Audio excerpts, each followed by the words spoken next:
Добре дошли, приятели, в нашето ново образователно видео. Днес ще говорим за нещо, което е от съществено значение за хората, а именно как може да прескочим езиковата бариера, каквато и да е тя, тъй като предполагам знаете, че животът е изпълнен с безброй възможности и предизвикателства и е важно да знаем как правилно да подберем информацията, която ни е необходима, така че да може да произведем правилните и точни резултати, които гоним. Нека преминем към по-съществената част от видеото и да ви разкажа малко повече за умението, което искам да ви предам в днешния видеоурок. Добре дошли обратно, приятели! Приятно ми е да се запознаем, казвам се Севделин и се занимавам с дигитален маркетинг и продажби и от няколко години сам изучавам спецификите на изкуствения интелект и внедряването му в различни автоматизации, но това не е темата за разговор днес. Днес искам да ви разкажа за един проблем, който имах преди известно време и как всъщност успях да го реша. А именно това, че езиковите бариери поставят наистина граници на професионалното и себеразвитието на един човек, камо ли ако работата му е свързана с дигиталния свят. Но днес искам да ви науча как да набавяте информацията си от YouTube по напълно разбираем, бърз, ефективен и лесен начин, на какъвто и език да е тя, но преди това ще трябва да преминем и през стъпките, които ще разглеждаме в днешният урок. Може да преминем направо към тях.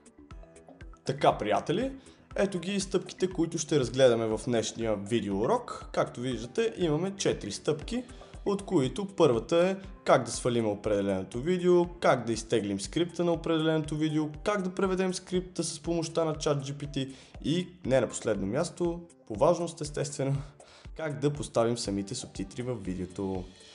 Вече след като разгледахме стъпките на това през какво ще преминем в днешния видеокурс, може направо да се мяткаме към стъпка номер 1, а именно как да свалим определеното видео от YouTube на Mac или на Windows. Ето ни в YouTube. Това, което трябва да направим тук е да изберем видео, което искаме да гледаме. В моят случай аз ще избера ето това видео. Цъкаме на него, идваме на Share бутонът, натискаме копи, по този начин копираме линкът на самото видео, отваряме нов таб,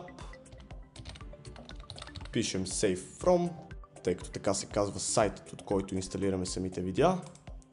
Идваме тук, поставяме линка и ето тук може да инсталираме вече нашето видео.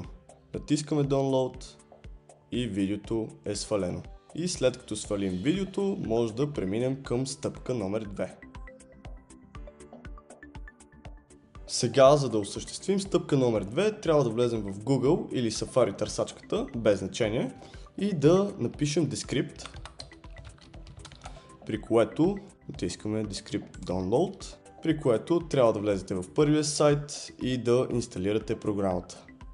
След като сте инсталирали платформата успешно, трябва да създадете собствен акаунт, за да получите достъп за работа с Descript. Можете да свържете вашият Google акаунт и по този начин ще сте се регистрирали в самата платформа, както сега ще направя аз.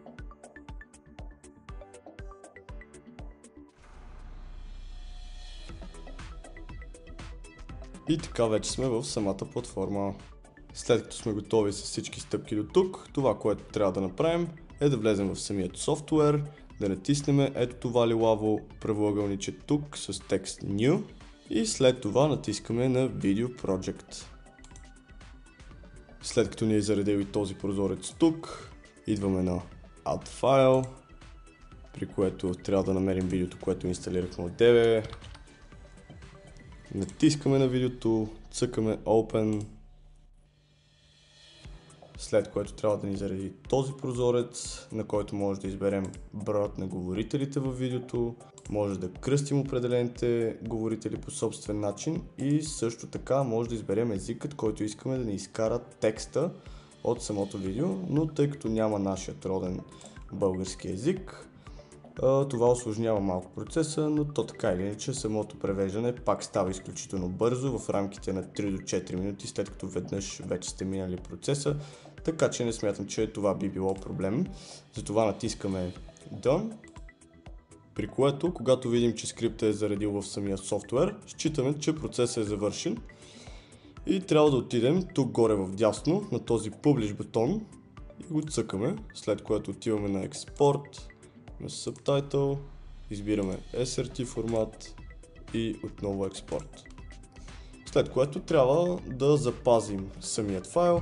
Аз го запазвам директно на десктопа, оставам го наименуван така, вие може да го промените, няма проблем, и натискаме Save. Така вече може да преминем успешно към стъпка номер 3. Ето ни и обратно в стъпка номер 3, как да преведем скрипта с помощта на ChatGPT. Така, за да преведем всъщност скрипта с помощта на ChatGPT, ще трябва да напишем специална подкана към чатбота или тъй наречения промпт. И за тази цел аз съм си подготвил един структуриран промпт, който виждате на вашите екрани, за да не губим време в писане. А ако искате да разберете как и вие може да структурирате такива промптове, пишете в коментарите хаштаг PromptEngineering и ще направя видео за това как правилно да общувате с изкуствен интелект, така че да извлечете максимално добри резултати от него. А сега ще ви дам малко време да паузирате видеото и да препишете текста, който виждате пред вас. И след като го препишете, го добавяме в текст бара на ChatGPT. След като сме добавили текста, трябва да отидем на нашия десктоп и да отворим SRT файла, който инсталирахме по-рано от Descript. Той може да се отвори през Text Editor или през други софтуери, които го позволяват, но в моят случай аз го отварям през софтуера ми за програмиране, но няма значение откъде го отваряте. И като зареди файла, трябва да ни се отвори по този начин, който е при мен. Както виждате, тук имаме времетраенето на думите, от коя до коя секунда се изричат, и отдолу самият текст, който се изрича. И сега нашата работа всъщност тук е да копираме текста. Така. Но съветът ми към вас е, че ако нямате всъщност платената версия на ChatGPT, по-добре е да копирате текста на 3 пъти. Какво имам предвид? Имам предвид, че ако искате да копирате някое по-дълго видео, в моят случай аз съм избрал едноминутно видео, но ако искате да гледате 15-минутно видео, примерно, темите би трябвало да са около 100 или 150. И затова ако копирате на 3 пъти, имам предвид на по 50 теми, така шанса чатбота да се обърка и да даде грешка е минимален. Затова съветът ми е да го правите на 3 пъти, ако нямате платената версия на ChatGPT. След като сме копирали текста, се връщаме обратно в ChatGPT и поставяме копирания текст под промпта и натискаме Enter, при което изчакваме ChatGPT да си свърши работата. И сега, след като чатбота е готов, ние вече имаме преведен SRT текст, при което трябва да копираме съдържанието от тук и да се върнем в програмата, откъдето взехме оригиналният текст на скрипта. Натискаме върху скрипта. Изчакваме програмата да зареди, копираме целият текст, изтриваме го и добавяме преведения. След което трябва да натиснем хикчето и да запазиме самия SRT файл. И така вече имаме готов преведен SRT файл и може да преминем успешно към стъпка 4. Така, вече стигнахме и успешно до крайната стъпка, а именно как да добавим самите субтитри във видеото.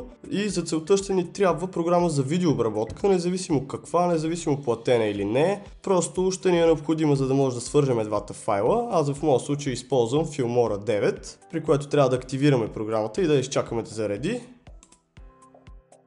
И сега, след като програмата е заредила, трябва да направим нов проект, след което ни остава да преминем и през последните две финални стъпки, които са да добавим и двата файла, единият на видеото и другият на SRT форматът.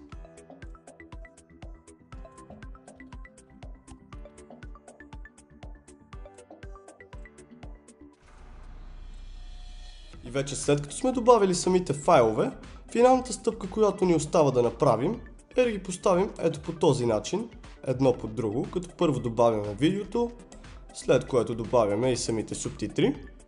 И вече може да запазим самия проект и така официално имаме преведено YouTube видео, което може да гледаме с напълно смилаема информация, така че да изкараме възможно най-голяма стойност от него.